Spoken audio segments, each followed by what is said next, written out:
महालक्ष्मी नमस्तुभ्यं नमस्तुभ्यं सूरेश्वरी हरिप्रिये नमस्तुभ्यं दयानिधि।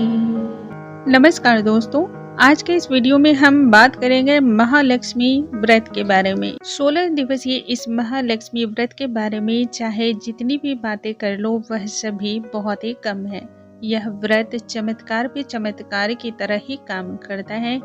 आपकी झोली बहुत सारे धन धान्य खुशी ऐश्वर्य सुख समृद्धि से पूर्ण करता है। महालक्ष्मी का यह व्रत जो है भाद्रपद मास के शुक्ल पक्ष की अष्टमी तिथि से शुरू हो जाता है, जो कि 16 दिनों तक लगातार चलता है।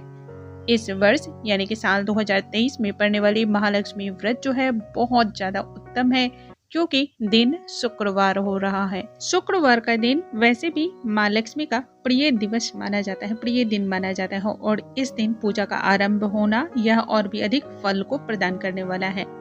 दोस्तों, इस वर्ष जो भी भक्त माँ लक्ष्मी का व्रत कर रहे हैं उन सभी के लिए आज का ये वीडियो विशेषकर बहुत ही फायदेमंद होने वाला है। आज के वीडियो में मैं आपको 2 ऐसे उपाय बताने वाली हूँ जो आपकी तकदीर को बदल देने वाला है। महालक्ष्मी के व्रत के दौरान इन 2 उपायों को करने मात्र से ही व्रत से मिलने वाले जो आपको लाभ है, जो फल की प्राप्ति होगी, वो और भी ज्यादा होने वाली है, उससे सर्वाधिक आपको फल की प्राप्ति होने वाली है।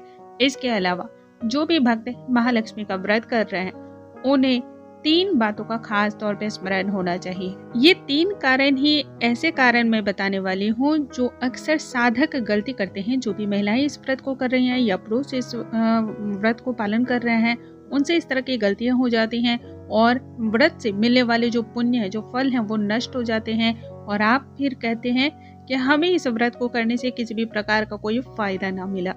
व्रत में होने वाली ये गलतियां ही सभी चीजों के लिए जिम्मेदार होती हैं। आप स्वयं इसके जिम्मेदार कब बन जाते हैं आपको इस बात का आभास भी नहीं होता है। तो आइए आज के वीडियो में हम स्टार्ट करते हैं और जानते हैं वो जानकारी क्या है। नमस्कार दोस्तों, कैसे हैं आप सभी? उम्मीद करती हूँ आप सभी स्वस्थ होंगे, सुरक्षित होंगे और आप सभी के उत्तम भविष्य की कामना करते हुए आज का ये वीडियो स्टार्ट करती हूँ। दोस्तों, महालक्ष्मी का यह व्रत जो है सभी कामनाओं की पूर्ति करने वाला व्रत माना जाता है। यदि आप पैसे को मोहताज हो जाते हैं या फिर आप कर्ज से घिरे हुए रहते हैं या ऐसा लगे पैसे आते तो हैं लेकिन ठहरते नहीं हैं, घर में छोटी छोटी बात पे जो है लड़ाइयाँ होती हैं, या ऐसा लगे कि घर में हमेशा बीमारियाँ अपना डेरा बनाकर रख रही हैं, तो उन सभी साधकों को जो है, उन सभी व्यक्तियों को महालक्ष्मी के इस व्रत को जरूर करना चाहिए। लेकिन इसके पीछे भी कुछ नियम है। देखिए, वैसे तो आप पूजा को या किसी व्रत को 1 बार करते हैं तो भी उसका फल प्राप्त होता है, 2 बार करते हैं तो भी फल प्राप्त होता है, और संपूर्ण करते हैं तो भी उसका फल प्राप्त होता है। कभी भी पूजा निष्फल नहीं होती है। पूजा से मिलने वाले फल तो प्राप्त होते हैं, लेकिन यदि जो समय अवधि के लिए यह निर्धारित किया जाता है, यदि उतने समय तक आप इस व्रत को, इस पूजन को नहीं करते हैं, तो संपूर्ण लाभ आपको नहीं मिलता है। ऐसे में महालक्ष्मी के व्रत को, पूजन को कोई भी स्त्री महिला किस प्रकार से करे उसके बारे में सबसे पहले हम जानते हैं। तो देखिए दोस्तों, ऐसे में हमें अलग से माता रानी को जो है स्थापित करने की जरूरत नहीं है। यदि पति और पत्नी दोनों मिलकर इस पूजा को कर रहे हैं तब तो आप अलग से चौकी लगा ले, माता रानी के लिए कलश स्थापित कर ले और उसके बाद पूजन प्रक्रिया आरंभ करें।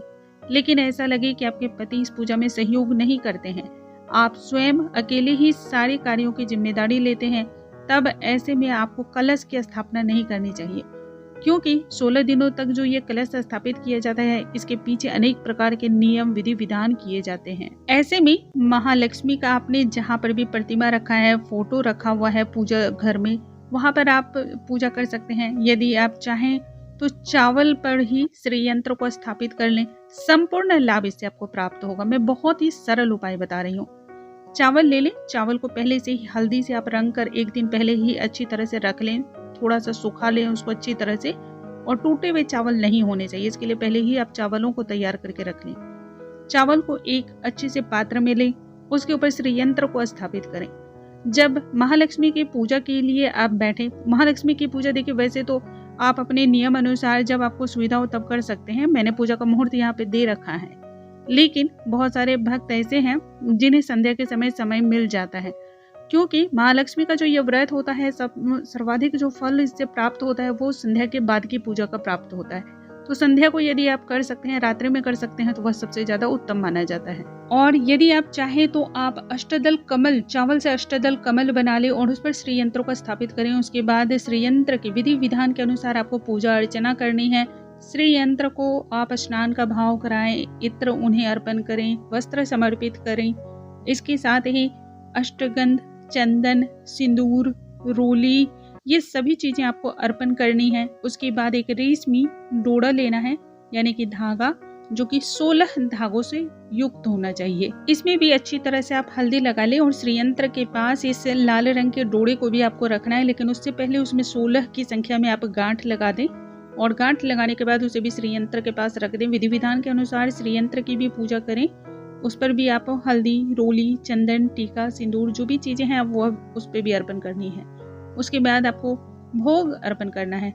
यदि आप पुआ बना सकते हैं तो बहुत ही अच्छा। माता रानी को पुए का भोग अत्यधिक प्रिय माना जाता है। और यदि आप पुए न बना पाए तब आप खीर का भोग जरूर बनाएं। माँ लक्ष्मी को खीर का भोग भी अत्यधिक प्रिय होता है, तो भोग आप उन्हें समर्पण करें। उसके बाद धूप, दीप इत्यादि दिखा लें। माता महालक्ष्मी की पूजा में 16 की संख्या का बहुत अधिक महत्व होता है, तो आप इसके बाद हाथों में 16 दाने जो है गेहूं के ले लें और उसके बाद व्रत की कथा का श्रवण करें। यह प्रक्रिया आपको प्रत्येक दिन करनी है। प्रत्येक दिन इसी विधि से पूजा पाठ करना है, इसी प्रकार से व्रत की कथा का श्रवण करना है और अंत में उसके बाद एक छोटा सा हवन भी करें। यदि आप हवन कर लेते हैं तो इससे मिलने वाले जो फल होते हैं वो अनंत गुना होते हैं, तो हवन करना चाहिए। चाहे फिर आप वो 11 बार कर सकते हैं, 21 बार डाल सकते हैं, या फिर आप 108 बार कर सकते हैं, जो आपकी सुविधा हो वैसा कर सकते हैं।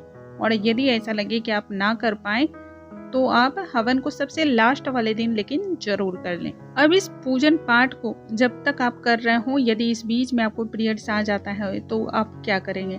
तो या तो आप अपने पतिदेव से, जो आपके हस्बैंड है, आप उनसे पूजा पाठ करवा सकते हैं, या फिर जो कुंवारी कन्या है, यदि आपकी छोटी सी कन्या है तो आप उससे पूजन पाठ को संपन्न करा सकते हैं। लेकिन आपके घर में कोई ऐसी सवासन है, ऐसी बेटी है जिसकी शादी हो चुकी है, तो वह इस पूजा को नहीं करेगी। यह पूजा फिर उन्हें नहीं करना है, उनसे नहीं करवाना है। यदि आप उनसे पूजा करवाते हैं या घर के बाहरी किसी लोगों से और भी पूजा करवाते हैं, तो पूजा से जो फल होता है वो संपूर्ण तरीके से नष्ट हो जाता है। यह सारा फल उन्हें प्राप्त हो जाता है। तो इसलिए ना तो सवासिन से, यानी कि जो शादीशुदा बेटी है, उनसे आपको कराना है, ना ही घर के बाहर किसी अन्य लोगों से कराना है। अब इसके साथ दोस्तों हम जानते हैं 3 ऐसी गलतियां जो अक्सर लोग करते हैं और पूजा का संपूर्ण फल का नाश करते हैं। इस व्रत में ये 3 गलतियां नहीं करनी चाहिए। पहले, किसी दूसरे के यहाँ का ना तो अन्न, ना तो जल और ना ही किसी अन्य प्रकार की सेवा को लेना है। दोस्तों, बहुत सारे लोग ऐसे हैं जो महालक्ष्मी व्रत को करते हैं, पूजन पाठ को करते हैं, माँ लक्ष्मी की पूजा अर्चना करते हैं, लेकिन वह किस मुख होकर के बैठे हैं इस बात पर उन्होंने कभी भी ध्यान नहीं रखा है। जब भी आप महालक्ष्मी के या माँ लक्ष्मी के व्रत को, पूजन को करें तो आपका मुख उत्तर दिशा की तरफ होना चाहिए। ये बहुत ही छोटी सी बात है, लेकिन बहुत ही काम की बात है। यदि आप ऐसा नहीं करते हैं तो आपकी पूजा पूर्ण नहीं मानी जाती है। तीसरी गलती जो भी करते हैं वह इस तरह की करती है कि प्रायः हम सभी देखिए पूजा पाठ तो करते हैं और पूजा पाठ के बाद जो भोग हम अर्पण करते हैं, जो भोग चढ़ाते हैं, प्रसाद चढ़ाते हैं, उसे सभी को हम वितरित भी करते हैं, वितरण करते हैं, ठीक है।